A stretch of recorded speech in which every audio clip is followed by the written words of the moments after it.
hit the button.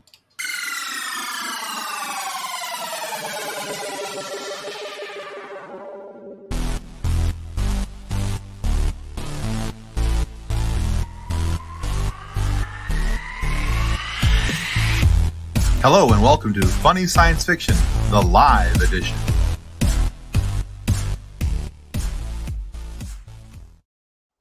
Hello there. One night, I'm going to stop the video just because, so that everybody can see the dance track that's going on behind Don't the intro embarrass video. us more than we already embarrass ourselves. Oh, I don't know if that's possible.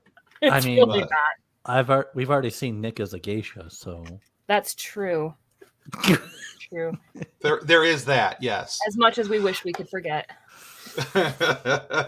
All right, everybody. Welcome to the Funny Science Fiction Podcast, the podcast that taught Commander Riker how to get a leg up on the competition. And before we get into tonight's show, we need to say our thanks to our show partners, River City Teas and Level Up Lightsabers. First up, River City Teas.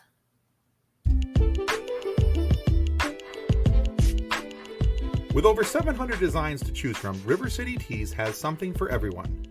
Need some new nerd merch? River City Teas has you covered. Need funny or sarcastic designs? River City Teas has you covered. Are you looking for a new logo or custom design? Whether you need 1 or 100, River City Teas has you covered. With multiple colors and options for each and every design. With things to choose from like shirts, hoodies, phone cases, coffee mugs, and so much more. Be sure to follow River City Teas on Facebook and Instagram. If you do, you'll get the latest on designs and information about upcoming sales. River City Teas. Let's make a shirt together.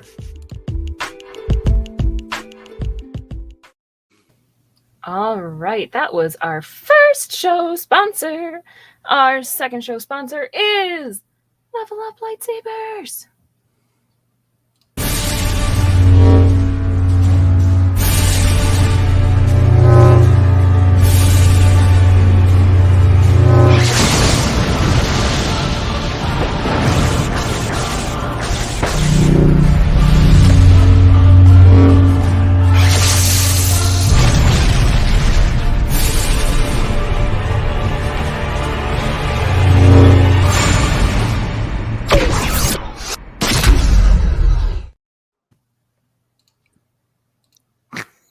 I love how your green screen just I know, right? disappears. Grogu disappeared. Green screen?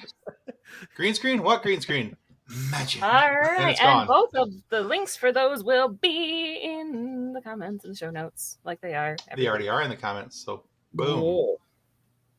Yes, Tim does need to get a lightsaber. Eventually, one day, it'll happen. Look, the beautifulness. Look Nice. at that beautiful level up lightsaber. It is. Go It's talk. Click the link. Go buy a lightsaber. the dark shroud in silver. It feels fantastic. That's right. You won't regret it. And now, of course, since you're here and you see this nice reminder going along the bottom of the screen, if you're watching this on YouTube, please don't forget to like and subscribe. That's what keeps us going and helps us continue to get awesome guys on the show, like our guest tonight, which we'll introduce in just a moment. Hello, Jason Taylor. Nothing. Glad to have you in the house. And I'll remind you, too, that if you would like to continue to help support Funny Science Fiction, you can always do the other thing other than buying a lightsaber. If you want a cheaper option, a more cost-effective option, we'll say, you can always do, as the comments just now said, you can buy us a coffee. There's the link in there, and we're very excited for any support that you're able to give us. It helps us to be able to offset some of the costs that we have so we can continue to make content for you to enjoy. And if you prefer to just pay for our therapy, we will send you our PayPals. Oh, that's gonna be expensive. I mean, obviously, since we're here. And I mean, we went lightsaber, and then we went, coffee, and then we went, therapy, which is way out. You can't even see the height of the therapy cost. Anyway. Or they could just, complain to our guest at the end of the podcast episodes. That's true. That's true. We can do Just that. get us torn asunder. Well, tonight we welcome Mick and Nick from the Showboys podcast. Mike and Nick. I'll bring in Mike and Nick. Oh, you know what? Hey. Mick and Nick rhyme. Make and so... Nick it goes better. I've been We called need to worse be Mike and things. Ike now, because that. I enjoyed how your lightsaber just burnt away your green I know, it screen. totally Yeah, that was destroys. awesome. It was really cool, actually. Yeah, yeah. It was an unexpected effect that I think went the distance. Right? Let's go Now with you the see fact that Grogu, it's now you totally don't. planned. Yeah. Everyone instantly gets sad. Like, oh, Yeah. no Grogu, why am I here? He's so You're- cute. We you're- have him in multiple locations. Right. Your Rotten Tomato score instantly goes down as soon as Grogu is off the show. We've been I doing did- so well for a hot Lightsaber minute, too. boosts us just a smidge. I but did the see a destroying Grogu's face. did see a meme where it showed Anakin the video shot from Anakin's lightsaber to the youngling, and then Ahsoka's, and then it shows Luke's angle, and it was like the same exact shot Oh no. on Grogu, and then it shows Ahsoka, and it says, "You're just like your father." Oh, rip. And there went Grogu. Goodbye. All right, guys. So, hey, before we jump into tonight's topic, take a minute, tell everybody about Showboys Podcast, where they can find you, and why you are so stinking awesome. Well, I don't know how to answer the last part of that, but yeah, we are a podcast that talks a lot about shows, movies, video games, anything in between. And apparently last night Nick coined our new motto, which is "We don't research anything."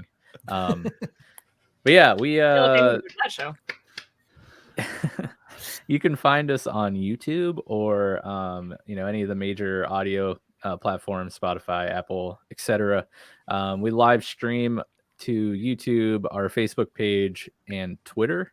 And yeah, we oftentimes have different series going outside of our normal Thursday night show, and we are about to wrap up our Boba Fett companion series. Nice.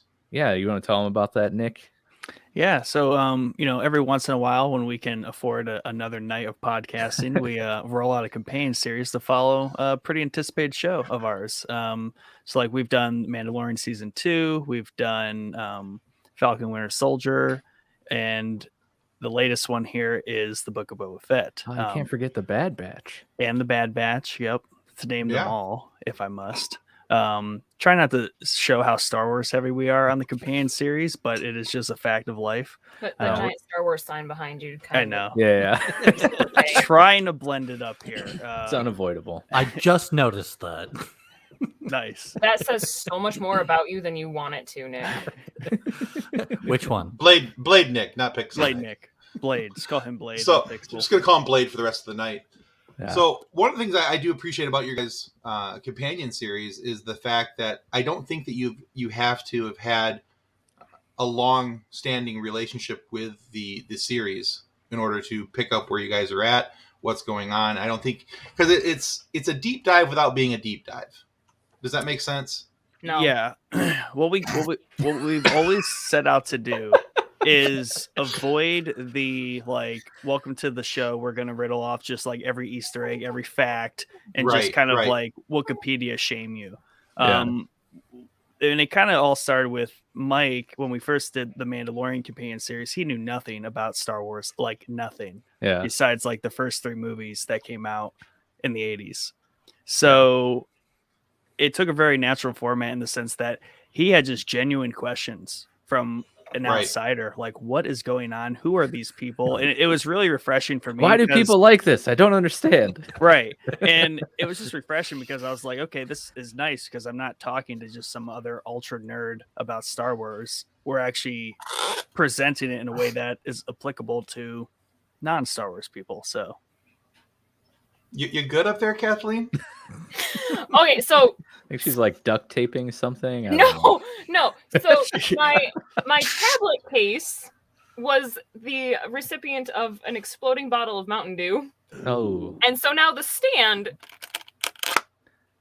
sounds like duct tape. nice. Very much. Thank you for demonstrating, because I didn't think that was a case, nor did I think it was duct tape. I I was like, well, that's a hot mic moment. The microphone was the recipient of dinner. Exactly.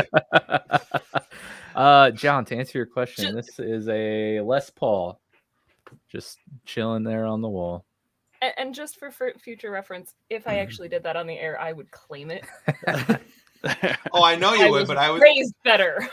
I was waiting for you to finish laughing first. Nope, it's just my stupid tablet. Okay, fair enough. Keep that sound effect. It's nice. Yeah. Store that for later use. Yeah. It is one of the most ridiculous sounds, and Now that I know what it is, it's even funnier. So The more you all right. what was Yeah. really great is I was driving down I-75 when the bottle of Mountain Dew exploded in my bag. Ooh. Even worse, And you're in the car. I am driving, and it's the reaching over to the passenger seat and grabbing my tablet out of it as fast as I can because I don't want it to fry it. Right. And the case just got the worst of it, luckily. How did the Mountain Dew explode? There was a weak spot in the bottle. Mm. Whoa. Yeah, you gotta inspect those bottles. It was Sure. in my bag. I was driving. I don't even remember where I was going. It was in the bag, and I hear the hissing start, and then the whole bag went. Oh no! Nice. Yeah, that's usually not usually, but that's probably not the best sound you want to hear. No, I mean I was glad it wasn't like a tire or something, but electronics and liquid, I wasn't happy. Well, yeah, that makes Mountain Dew's that not makes liquid. sense. It's just it's dangerous. It's apparently It was my part- blood at one point. Mike had couple a years ago. crippling Mountain Dew addiction some time ago. Yeah. I just wanted to say one more thing to go along with what Nick said about, funnily enough, about our lack of research and not wanting to smack people in the face with Wikipedia. Yeah, mostly with our companion series, you're gonna get like our genuine thoughts. Like we don't look to outside sources. We don't look anything up on the internet. We watch the show and then we come at you with our thoughts on that episode. So you get a lot of like speculation and theory crafting about like what is happening in the series and whatnot. And sometimes it can be interesting, and sometimes I probably sound like a moron because I'm a rookie Star Wars fan. So I'm sure people get quite a few You're a good pro. laughs. You're a pro now. What a maroon. I have Yeah. to say though, I'm always a little bit surprised when I meet an adult who hasn't watched Star Wars or isn't a Star Wars fan. It's like I didn't realize that they existed. Yeah, I was trying to be like an anti-Star Wars hipster. Like I was like, I don't want to like that. Everyone else likes it.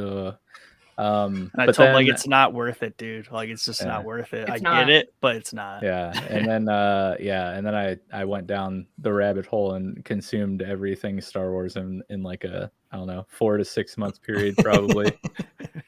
Solid. Yeah. So yeah, That's here we it? are. So were you like yelling at people, shaking your fist, get off my Star Trek lawn? I don't even like Star Trek either. Like Oh boy. I'm one Right. of those people. Wow. Which explains my Star Trek expert comment before we went live. So if I'm Fair enough, Star okay. Trek expert, we're in trouble. Mike's Yeah. polishing up on all the fronts. Yeah. Star Wars. Now we're gonna get him into Star Trek. That's And all then right. s- Mike, and I then understand that Stargate. I am the And expert of Stargate. nothing. Yep. Well, awesome. That's an awesome segue into our first topic for the night, which just happens to be Star Trek. So Amazing. After saying that, you'll be surprised to know that I am the only showboy here in attendance that has watched Star Trek Prodigy. that's right. So Womp, take that, womp. Pixel Nick. Yes. So if you're wondering at home what we're talking about, if you haven't had a chance to watch it yet, this is the image. This is the show that we're talking about. This is Star Trek Prodigy. It's available, I think, right now only on Paramount Plus and through Nickelodeon. So it is definitely a show that's primed and prepped and made for kids. The way it was explained to me by somebody in our funny science fiction group was that it's a show to help kids kind of learn the building blocks, the basics of Star Trek, and so that they can move on from there into something else. So I don't know how accurate that is, but So the official premise is takes place 2383, 5 years after USS Voyager returned to Earth. And so at the end of Star Trek Voyager, there was a crew of young aliens, and they find an abandoned Starfleet ship, the USS Protostar. And so they end up taking control of the ship, learning how to work the workings of the ship and go on adventures. Standing for adventure in the big blue what thing. Sorry, what? so one of the things that I'm struggling with in this series, and I think I'm only 6 episodes in, so I haven't had a chance to watch all of it yet, but I'm enjoying what I'm seeing so far. The biggest struggle I'm having with though is the lead character, Dahl. Don't really care for him just yet, and I think that this is part of an arc where you don't like him, and I'm sure that at some point things will start to change as he realizes the need for friends and all these kind of things. But as of right now, he's just kind of a lying booty wad. So interestingly, I would not call him the main character. Like, yes, well, we follow him, Yeah. So technically, it's the girl. I realize that. Yeah, because she is the prodigy. She is the progeny. She's the one who's amazing and all these other things. And I get that. And I shouldn't just call her the girl. Her name is Gwen. But but for the first 5 or 6 episodes, you are strongly and closely following Dahl. And everything that's going on with him and his arc. But at the same time, Gwen's arc is also going and with I think with her realizing who and what her father is, the diviner, and I gotta say, I love Gwen's nano weapon. Is it? I don't know what it is exactly. It's like a living metal. Yeah. And it just so cool. Transforms into whatever. And I'm like, oh, I want that in a tabletop game. Yeah, the first time that she used it was pretty awesome because it's just like it just kind of looks like almost like a tattoo, but kind of like a piece of jewelry maybe that she wears on her upper arm, and it just like slides down and forms into this like crazy looking blade thing. Mm-hmm. And that part was pretty sweet when that happened. Yeah. And I like the fact that she's able to control it. It conforms to her thought, her will, what she wants it to be, what she wants it to do. Like when she broke her leg, it casted her leg. That was kind of cool, and how it, I don't know. I need something like that. Yeah, I really appreciate Gwen in this for sure, and I love she's voiced by Ella Purnell, who voices one of the main characters in one of Nick and I's favorite shows on Netflix, Arcane. She's the voice of Jinx. Okay. Yeah, so nice. She's a great voice actress. But yeah, I would definitely agree with Blade Nick there. That Gwen definitely is the main character. But I do also agree with you, Tim. Dal is so annoying. He's very hard to get on board with for several episodes. He does end up growing on you. Yeah. Like a tumor fungus? or because that's what I'm worried about, right? He seems like he's just one of those characters that is made to be the background annoyance. I feel like that's me. I didn't want to say it was like Kathleen, but I feel like it's made like Kathleen. People. Like somebody met Kathleen. I'm like, I'm going to make a purple mohawked kid after her character. I would totally have a purple mohawk. I could do that. Next week, So there's that. Live. Yeah. Do it. Do you guys have any favorite characters from the show? I actually like Jankum Pog a lot. He makes me laugh. The fact that you're not supposed to like. No. Because I'm also with Pixel Nick and I've never seen any of it. Yeah, I know. I'm talking to the right hand side of the screen. I get that. just reshuffle the deck here. I was Exactly. we were gonna watch this and talk about it this week, and I'm Ta-da! So I kinda like. leaning. Go ahead, Nick. Go ahead. I'm kind of leaning towards Murph. Murph. Yeah, he's pretty cool. I'm a fan of Zero, honestly. Zero's pretty cool. Mhm. And then Gwen, of course, or Gwen. Right. But honestly, the Diviner is really gnarly. Like, what a great villain. And Right, yeah. his voice is so like, I don't know. Yeah, Yes. very intimidating and frightening. I've enjoyed everything I've seen of the Diviner. That is played by John Noble. Mm-hmm. He's also been. I'm trying to figure out where else he's been. know the So, name. He's got a pretty big list, and I'm trying to. here we go. All right. Let's see. That's who he is. Okay. Lord of the Rings. He's the, set The your brother steward. on fire. Yeah, the steward, Gondor. Yep. Yeah, the set your Right, your nasty brother on tomato fire guy. guy. Yes. The He's- very annoyingly eating grape guy. Yes. I Or mean, is also- Tomato or whatever it was. I love that song, but I mute that scene every time I watch the movie. It's purposefully like cringy but also very Yeah. like really good song. But like it's a rough. I don't do well with mouth noises anyway, Right? and that one just grosses me out so badly. Yeah, you got a 3-hour epic on your hands, and like the audio is all the way up, and then dude just like cracks Oh, into God. like a tomato or whatever, and he's just Oh, it's so disgusting. gross. And visually, it's disgusting too. Like it's not even like Yeah. audio. Every time. Yeah. Every single time he bites down, and I have to look away for a second just because everything dripping down his chin. Ugh. Good for But him he for does- nailing that acting though. Yeah. I know. Oh, he did. great with that, but It's it's disgusting. disgusting. But he plays an amazing bad guy. He really does. The Diviner in this he's creepy. Mhm. And he's everything a villain should be. Where when you're watching this and you want to go, oh hey, where's the bad guy? Oh, it's Ooh. definitely him. Yeah, that's the bad guy. Yeah. Without a doubt. And I think probably in the first couple episodes, because I really wasn't.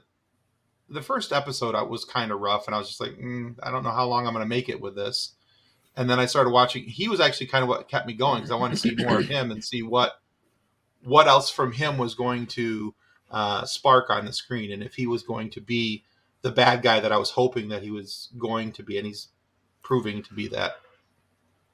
Yeah, and there's something cool about that alien species design. Like, I love when like he and Gwen are like telepathically doing something, and like the blue lines light up on their heads or whatever. I will admit I binged this pretty quickly. So I may have missed like what the need for his like being submerged in a tank or having like the water or fluid like tubes in his suit or whatever. Like, what's going on with that? Right. I didn't notice that either. I also watched it relatively quickly. Yeah. Mainly because I enjoyed it and had an afternoon and just sat and watched it. Yeah. I don't know if they maybe they haven't like really revealed that yet. But I think it's pretty cool. I noticed it, but don't know what it's for. Mhm. So that's definitely something I got to pay more attention to in the future. But I've been very happy with just with that portion. Just there's all these little neat things that I find as I'm watching it. Yeah. And then I think this is the mid-season finale here, the part 2 of episode 10. I think at least that's what I'm seeing on Twitter. So yeah, 10 more episodes. I'm definitely okay with that. Yeah. And we'll probably get some explanation, some more into. I also and whatnot. I also like that it's all from an alien perspective and not necessarily the human perspective. Yeah. Just because everything we see in Star Trek has always been human perspective up until this point. And I mean, that you can spread that out across like all of sci-fi. Yeah. I know that's something that Pixel Nick talks about a lot, especially when we've talked about The Expanse. We're huge fans of The Expanse, and that's one thing that's definitely come up. It's like, can we get a main character that is not like a human dude? Can we follow something else, please? Right. Right. So they're humanoid in the or human-esque, you could say, with the same characteristics, but they are definitely alien races, and I think that's kind of cool to be able to watch this from the alien perspective. And really, the only human that we have interaction with is the It's the Janeway, hologram. right? Yeah. The hologram of Janeway. And by the way, can we give respect to Janeway for drinking coffee even as a hologram? That was pretty awesome. And I love it too, because if you watched Voyager at all, it gives a lot of like props to Voyager at the same time. And I am excited to see where this is going.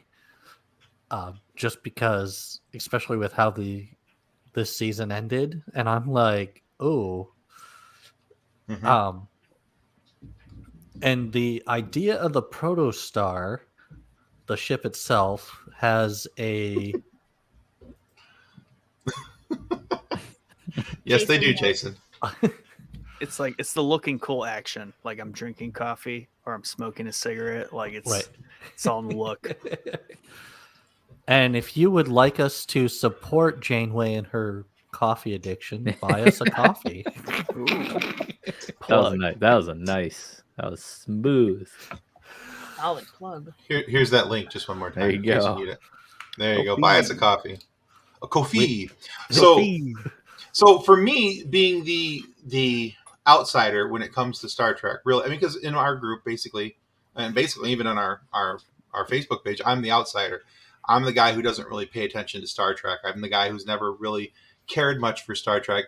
My favorite Star Treks are the JJ Treks, and that seems, from my ears, almost sacrilegious. So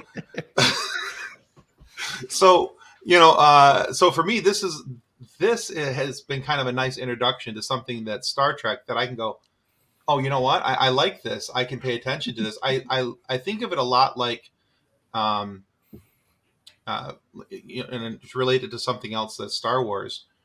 Yeah, exactly. The JJ Treks, they're good stuff. Something else at Star Wars, it reminds me a lot of somewhere across between Clone Wars and Rebels, somewhere in the art style and how the characters are portrayed and everything else, and the way the stories are going. It's definitely something with a younger audience in the pulse, in the viewfinder, right? But it's something that can attract to the adults as well, and we can go, you know what, this is something to pay attention to. So what you're saying is, if we want to get you involved in a sci-fi show, we need to find the cartoon version of it to get you interested. Yes. That's kind of how it worked with Mike. Nailed I it. mean, Is there any cartoon Doctor Who? Is there? I don't know. Yeah. Should be. I mean, that is. Yeah, I had sent out a tweet, something similar. I was comparing it to a mix of Resistance and Rebels. okay, but yeah, I remember seeing that. Solely on just like, I think the maturity level of the content. I think Resistance is very childish, and Rebels is a step up, obviously, between Resistance and like the tail end of Clone Wars, when Clone Wars becomes basically an adult cartoon. It got really real season 7. Yes. I can see shades of that more like adult oriented content here in Prodigy. But for the most part, I think it's more towards Rebels than Resistance, obviously, but definitely aimed for that younger audience. With that being said, having only seen maybe the first Chris Pine Star Trek movie, and that's like the extent of my Star Trekness. This show has gotten me interested in Star Trek, and now I kind of want to explore that franchise and that series now. But there's like so much that I have literally no idea where to start. So it's like so overwhelming. I think Voyager is probably a good spot to start. Right, because this show piggybacks off of that one, right? Technically, yeah. You could work release order backward. So Yeah. Voyager, Deep Space Nine, go backward through them. But We had a whole episode on this, and essentially what we pick up is like it's pretty up in the air in terms of Yeah. everyone's opinion on where to start. Oh, yeah, Which for just sure. makes I it- do want to watch Lower Decks. I do know that. 'cause Oh, that yeah. Lower looks Decks funny. is hilarious. That's my honestly. That's probably the next thing that I will watch that's Star Trek related. Again, because it's a cartoon, Kathleen. So yeah, that'll probably be the next thing that I watch. Because I've talked about going back and trying to get into Star Trek at different places and different times, and I haven't found something that I've said, I really want to sit down and watch this thing. Whereas I can sit down and watch the JJ Treks, and I'm really hoping we do get a fourth JJ Trek somewhere in the, about the Calvin timeline. I know it's been talked about for a while, but I'm really hoping that we do get one. That would be, in my opinion, that'd be cool, because that would be Trek that I would definitely sit down and watch. I mean, growing up watching Star Trek, it is a very close tie for me between Voyager and Next Gen on which one I like more. But it's all Star Trek, so I don't really... It's like choosing a favorite child sort of thing, which I say as the parent of one. So Yeah. And what Jason's saying is start with Discovery. Because it is like a mix of the JJ and the old, and it just gives you I think Discovery gives you a nice little... Who's the captain on Discovery? I want to say Pike. Right, because that's the one that's supposed to lead into the JJ, right? In theory. I think so. Okay, because there's an Admiral Pike, I know that. If only we had Google at our fingertips. Oh, it's Michaela Burnham. Yeah, Jason just Maybe? said Pike and Burnham. Kathleen's too busy playing Angry Birds to help. Sorry. Thanks, Kathleen. So- Yeah, I remember when Paramount, when Discovery came out, I remember being somewhat interested because of Sonequa Martin Green. So yeah, I might will check that out say it's not necessarily Star Trek, but it is Star Trek-esque. Orville. Orville is fun. next. Oh, okay. Season I have 3, watched a few episodes of that, and I've enjoyed it. I've heard it, like when it first came out, it was more Star Trek than Star Trek was. Season But- 3 is supposed to come out in June, Yeah. which I'm excited about. So Orville that's direct is on- Star Trek, though. Like, it is a Star Trek thing. It's it's a Isn't it Star like Trek a- parody. Yeah, I was about to say, Okay. isn't it a parody with? It's Yeah. a Seth MacFarlane. Oh, okay. it's The thing that I've always read about the Orville is that McFarlane couldn't get on Star Trek, so he went out and made his own Star Trek. So, Totally. And, Which and like when it you was watch said, it, when you watch it, you totally go, "Oh yeah, this is Star Trek." and like it was so- said, it's more Star Trek than Star Trek is sometimes. It's what Star Trek wanted to be, but then took itself too seriously. it's both funny and serious at the same time. Like it hits the funny pretty good, but it also hits, hey, this is pretty serious. I'm just waiting for a Seth MacFarlane musical number. I know it's going to happen. It's I got to know happen. it's going to happen, and it's going to be spectacular. So, all right. Well, hey, just looking at the time, as much as I've enjoyed this conversation, and I honestly am, even though it is Star Trek, which is very surprising to me that I'm enjoying the Star Trek conversation. There's something else we wanted to talk about tonight, and you mentioned it in the beginning of your guys' spiel here, talking about your companion series and everything else, and that, of course, is the Book of Boba Fett. And That's this not guy. Boba Fett. Who's that? Oh, The book That's of the- Cad Bane. that needs to be the next show. Cad freaking Bane. Oh my The god. guy Oh who's yeah, I touching made a toes great where it pitch didn't for belong. for the Cad Bane show last night. Yeah, Mike had a good pitch for this. Yeah. I'm listening. So you get to that part of the episode right there where you had the screen up where he finally looks up, and then this is the opening scene of the Cad Bane show. He looks up, and all of a sudden you hear the record scratch, and he just goes, "You're probably wondering how I got here." And then the whole Cad Bane series is just a comedy of one of the baddest bounty hunters in the galaxy. Oh, yeah. From Suicide Squad. yeah, Suicide Squad style Peacemaker type series love all it. about Cad Bane. Yeah, Cad Bane was awesome. That's right, Jason. Yeah, Cad Bane is one of my favorite. Clone Wars Yeah, favorite, back for more, and in many series Yeah. so far. Yeah, he It's like was 2 my for favorite 4. bounty hunter in Clone Wars, and I loved him coming back in Bad Batch, and the Hunt for Omega, and trying to do that, and yeah. So now I'm really excited about Wednesday coming up because I feel like I'm hoping that we're going to see another showdown between Cad Bane and Fennec Shand. That's what I'm hoping. True. Okay. Yeah. Okay. I thought you were gonna go my route and say you're hoping that it's actually a Boba Fett episode, because that would be kind of cool. Well, I mean, it is going to be a Boba Fett episode for The Mandalorian, and the Book of the Mandalorian has been awesome this season. No, but I think that what we're going to see is all these pieces that we've seen kind of, this little spot here, and here, just kind of popping up all over the place.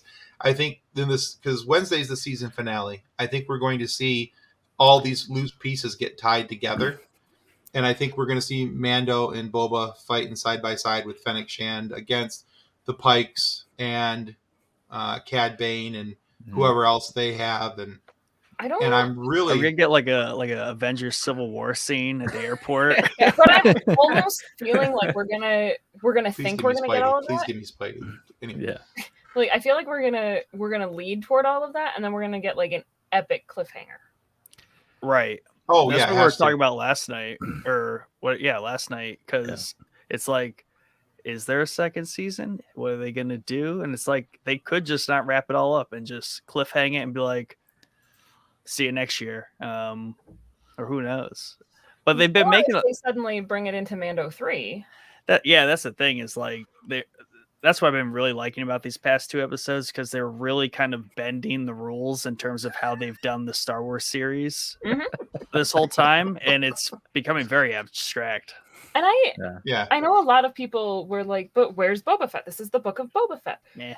But I liked the amount of backstory you're getting, because when you're reading a book, you get those paragraphs and those chapters that are about other characters to build up to the actual story. And I feel like they've done a really good job of giving us the who's coming where to fit that spider web sort of thing. This next episode better be an hour long. I know, right? It better be the longest of all the Mandoverse episodes. If this is a 30-minute episode, I'm going to scream bloody murder.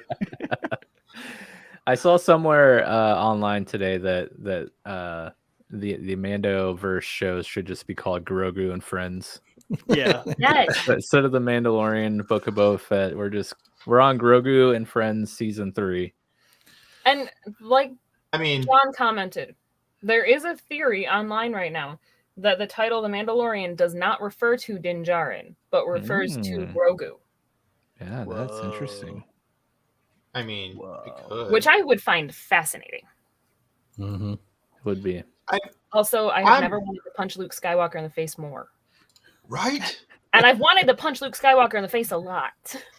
In his very well-crafted CGI face. I'm hoping that Grogu just, grabs the chainmail and then force grabs the lightsaber, and then it's just like, what? What are you going to do? I got them both. That's what I'm hoping for. Well, that's the meme with the Mandalorian to the armor. He's like, or like Boba Fett's like, she's like, I'm not a Mandalorian. He's like, bro, you have the Darksaber. You just tell her like tough, like, yes, I am. Like, you're the most Mandalorian of them all. You have the Darksaber. Yeah.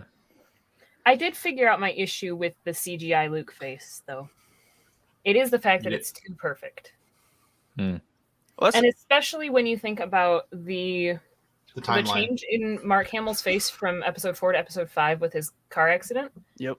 I feel like they took episode 4 footage to figure out what he would look like at this point, and they forgot to take into consideration his scar tissue and the change in his face. So it's like, this is what he would have looked like if he hadn't had his accident. But it looks weird. I know if they can heavy Instagram filter. Heavy Instagram filter. If they can CGI a face, they can CGI scar tissue on the face. They just made him look too pretty. So is he now? Is he now? believable than Twilight? Nice. Yeah, he's not Sparkle Luke. He's Sepia Luke. So But he did lose basically. Put the right filter on. They don't It's have like- any of his like natural human like imperfections. Because Chad in our Discord posted the screenshots of him in episode 6, him in Mando finale of season 2, and then him here. And it's just he improved in terms of like what he looks like between Mando and this, but he's just further getting more polished into perfection. Right. And like Tim and I talked about on 3 Geeks, because Jason's still here, so I'm going to talk because I know he's in the comments. 3 Geeks podcast. Woo! They could have used Sebastian Stan. Yep. He looks enough like him. He literally is already on Disney's payroll. They need to do it at some point because they can't keep this up unless he's just purely cameos. But this steps out beyond a cameo. Like he's a significant portion of the episode. And it gives the impression with as much as we've seen him so far that moving forward we're going to see him more between this show, Mando, and I have to think now we're going to see him in Ahsoka. Jedi Academy. Yeah, exactly. Jason was the one with the flesh. Oh, Lordy. Unbelievable. Nice. Can't So, take that guy anywhere. No, no, I can't. Sorry. What have you guys enjoyed the most so far about the Book of Boba Fett? Outside of Cad Bane. I will say the back-to-back ship-focused episodes got the Slave One back. That was excellent work with the Slave One. From Chad pointed out, like the CGI is just like flawless on the Slave One, and then or whatever they're calling it now. It's still Slave One already. It's Slave One. Yeah. It's like the actual like name. fire, isn't it? Like fire spray? Fire spray fighter, whatever. But it has a name. Django gave it to it. Exactly. And then obviously the N1 Naboo Starfighter redo, because that was just amazing. I still think. I mean, I used to have a motorcycle, but like the effect of how fast that thing goes, like they just did a great job like capturing that need for speed, and that was just, and it reminded me so much of just on purpose episode 1 pod racing, the fighter scene at the end. Like it was fantastic, and that's still probably my favorite thing they did. And obviously it blew everybody away because now they want her to have her own trilogy. Bryce Dallas Howard. Bryce Dallas. She does a great job with the stories. She does. Yeah, for sure. The ship work has been amazing. Like the scene I talked about it on one of the episodes, but the scene where he's like coming out of the mechanic's garage hangar thingy, like that ship looks so real. Like just the unperfect like movements of it, like how it's kind of like wobbling as he's trying to like get used to the man. It's so good. I would say, ironically, I joke the last 2 episodes about it not being, it's episode 5 was the season 3 premiere of The Mandalorian, and last week was the series premiere of Jedi Academy. But those 2 episodes have been my favorite of the series so far. Understood. But in terms of Boba's stuff, I really enjoyed the Tusken backstory of like how he kind of like became one with the Tusken tribe, and the relationship he had with who I call the Tusken Ninja, who I still don't think he's dead, he or she. Dude's coming next episode. Yeah. Or she, whichever. Yeah. The one that was training Boba, is that your one you're talking about? Yep. Oh yeah, it has to be back. Yep. All hope is going to be lost, and then up over the sand dunes, you'll hear. Yeah. Exactly. Wow, you're much braver than I would I was thinking about making that noise, but I was like, I can't do it. There was a little bit of a Wookiee blend in there. It but was. Tuscan's such a Close harsh enough. noise. My brother Yeah. used to be able to do it, and my Did brother they would just chase like around the mic yard. up some like seals or something to do the Tuscan Raiders? I mean, that's pretty... but yeah, that whole coming out of the Sarlacc and then like being adopted into the tribe, so good. We lost Nick again. Blade is gone. His computer cannot handle this tonight. Like, No, he hasn't. Yeah, he's had some computer issues as of late. Oh, here he comes. He's back again. I do not know what is going on over The first time it happened, it was pretty funny because it was right after Cad Bane showed up, and I was like, "Oh no, he's so bad. He assassinated Blade Nick just in a mere still image." And done. So yeah, I have one of the things I've enjoyed very much so about this, and John brought this. I'm going to bring his comment back up on screen right now. Is all the prequel callbacks. So for me, the thing that I loved is that there's all these gentle nods to the prequels and even to the original trilogy. I think that the way that they're doing it is bringing it so that I'm hoping that this is what is going to happen is that people who are watching this show now, who maybe weren't fans of the prequels, who maybe had whatever their issues were with the prequels, who knows? Star Wars fans are the worst. I'll admit it. But nobody hates Star Wars more than a Star Wars fan. Sadly, it's true. But I'm hoping that what's Jordan Nick.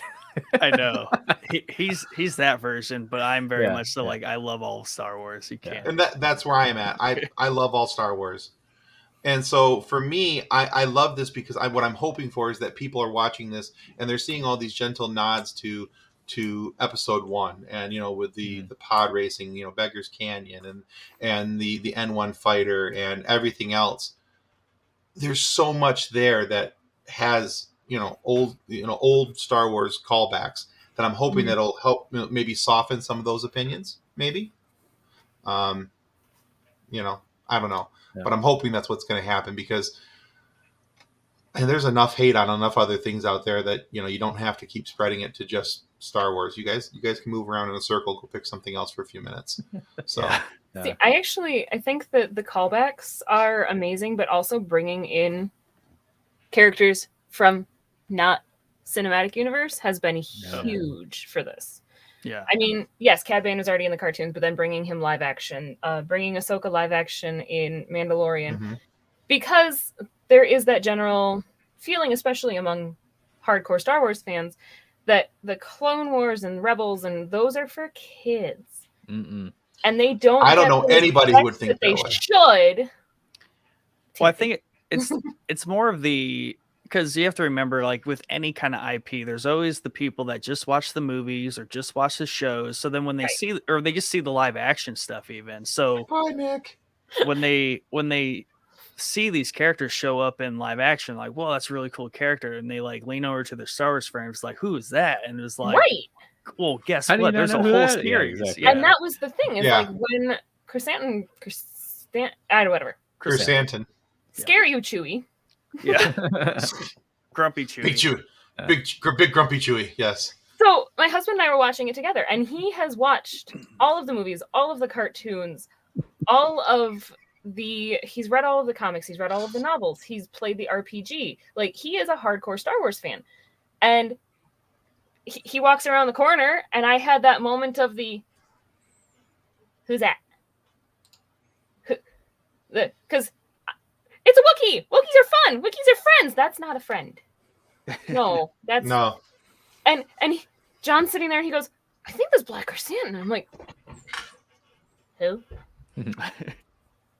But that getting these characters from other canon sources and bringing them to the screen, kind of raising awareness for the other aspects of the universe is pretty cool.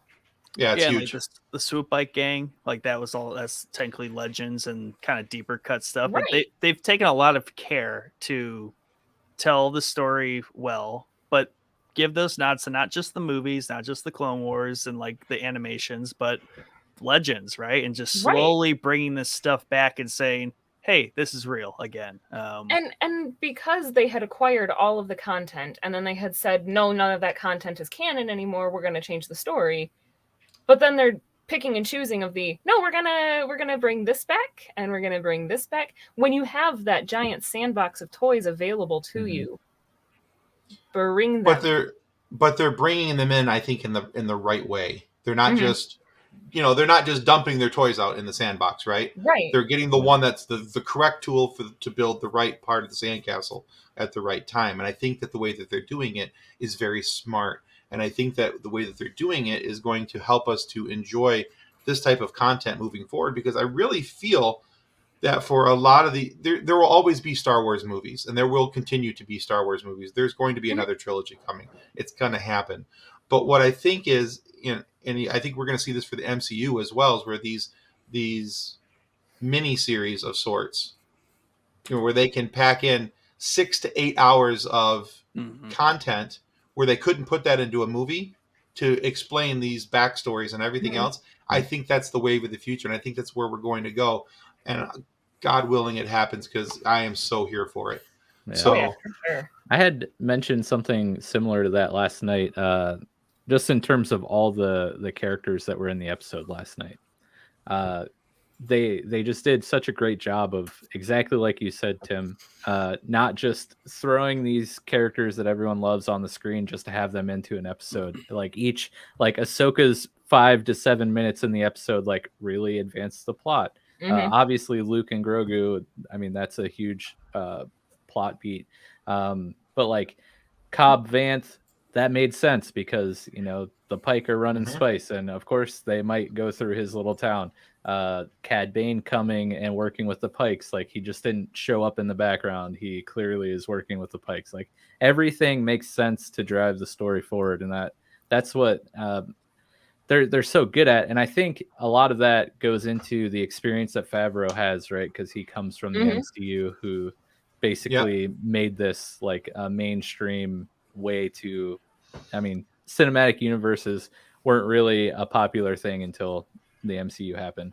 Right. So you have somebody who's very experienced and very, very good at doing all of this world building through several different movies and series and stuff.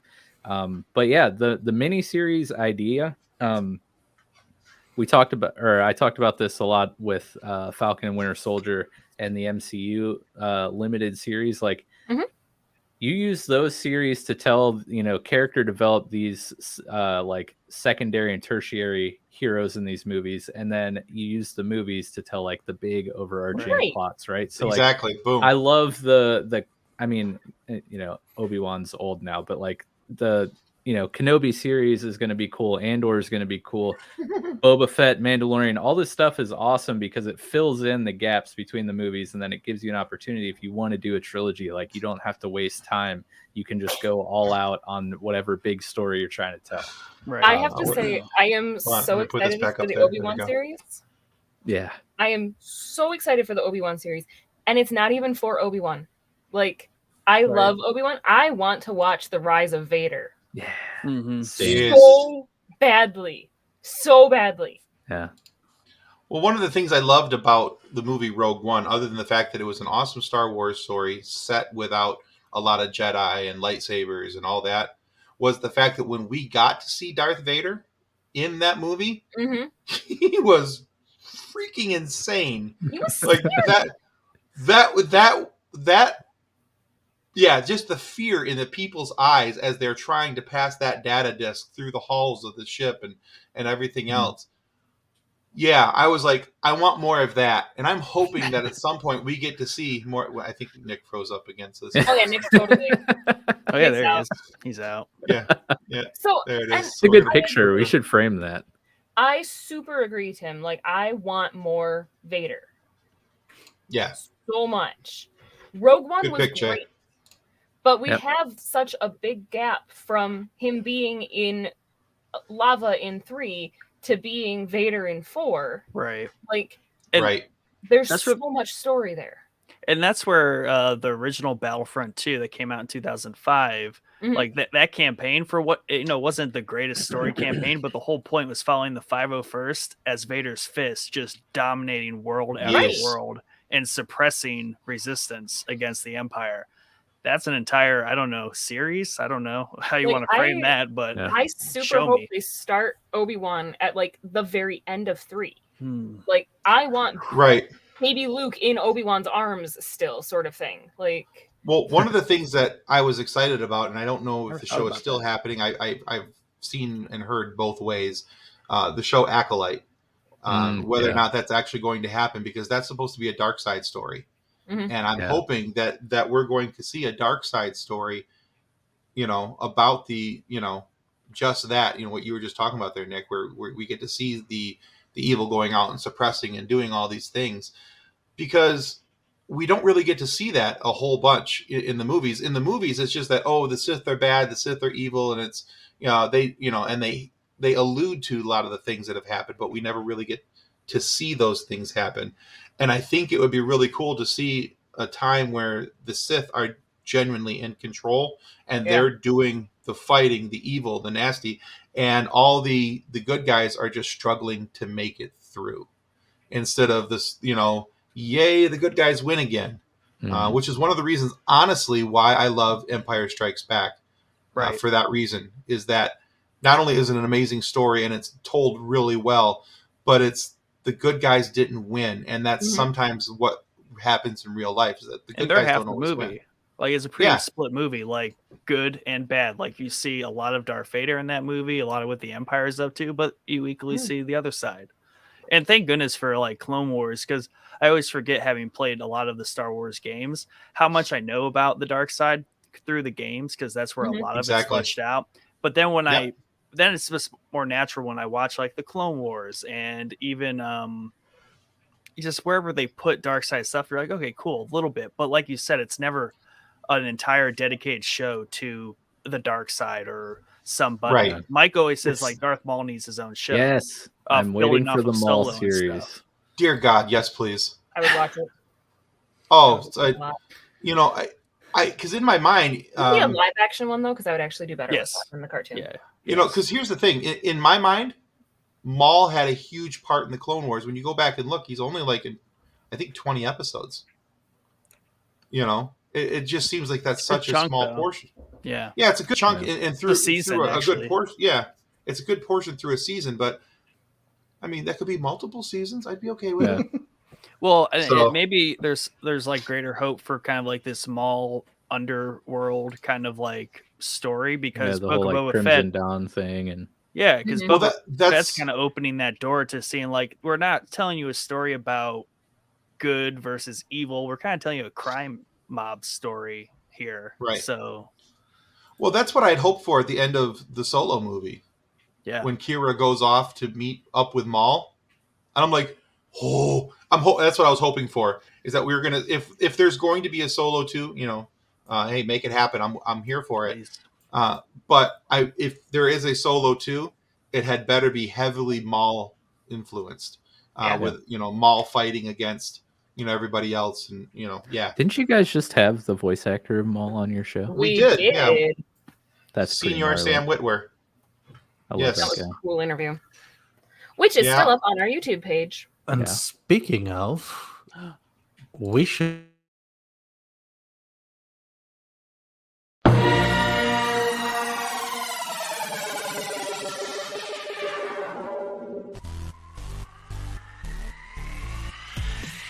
Hey, this is Sam Whitwer. Welcome to the Funny Science Fiction Podcast. Execute episode 66. Sorry, Plug. Nick. I don't think that's what And he then was trying he to froze say. again. He froze up. So, Nick, I am so sorry. I cut him off. And I thought he was trying to say that we should. He's like, hey, and I think he meant something else, because Oh, I was not paying attention to the time, and we are at our hour, which we normally run. Just look Well, at we the have a couple- disappointment in his face. Yeah, Disapproving it. captured in time. Yes. yeah. So I'll do this real quick.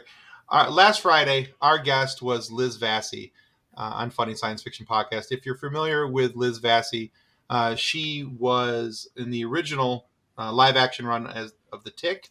She was Captain Liberty. In the current live action run, she was Lobstercules in that episode. And she was also in Dr. Horrible's Sing-Along blog and a whole bunch of other things. She And was we were Wendy very in excited. CSI. Yeah, she was Wendy in CSI.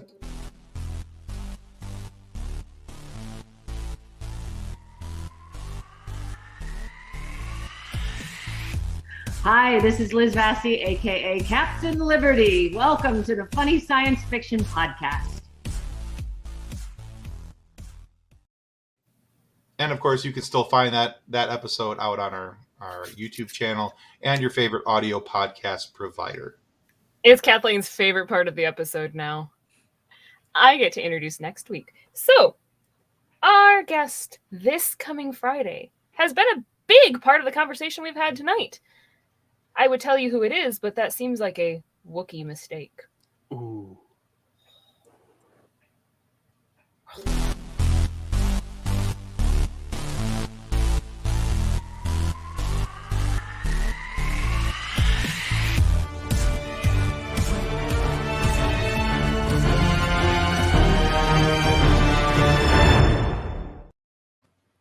Right. Yes.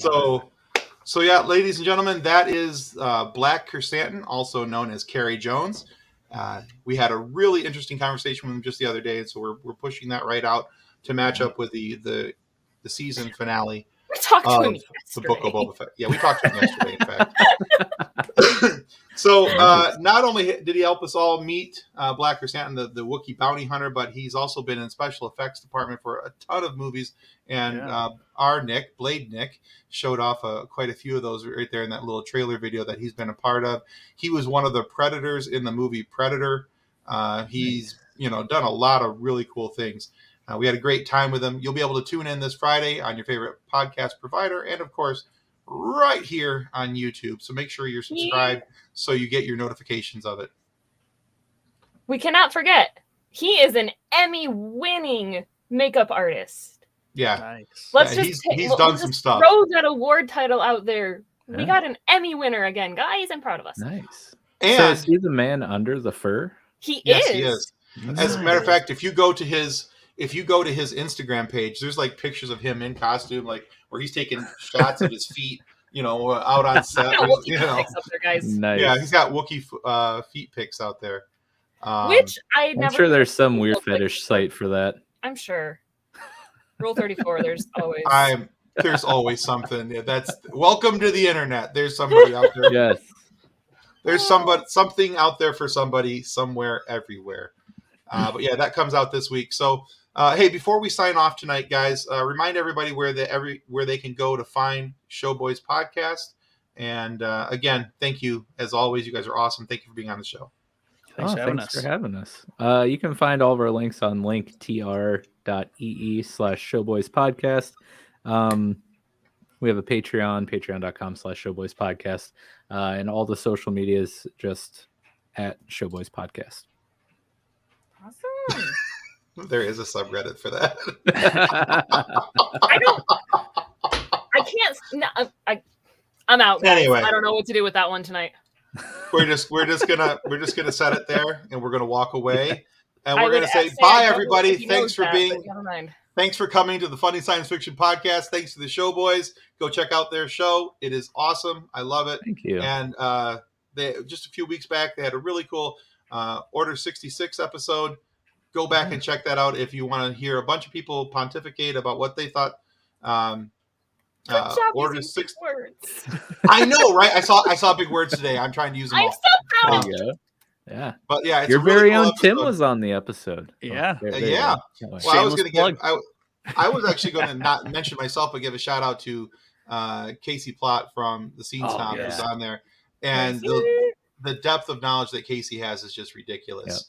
Yep, And sure. but yeah, if you're curious, go check that out. Really good episode with some really cool ideas and feelings about Order 66 and how it was all affected. But yeah, go I check that out. Check out the Casey Showboys. and Sam Witwer nerd out about Star Wars together. Just give me popcorn. That's all I need. Yeah, Right? exactly. No, seriously, just give me popcorn. I'd be down for that. So, all right, guys, that's going to conclude us for Funny Science Fiction Podcast. You guys take care. Bye. On behalf of the rest of the hosts of Funny Science Fiction, we'd like to thank you for listening to this episode. If you'd like to be a guest on one of our future episodes, please contact us by means of our Facebook group, Funny Science Fiction. You can find us on Twitter or Instagram using the handle @FunnySci-Fi, or you can go to DraytonAllen.com and click the Contact Me link at the bottom of the page. Thanks again. Hope you enjoyed the episode.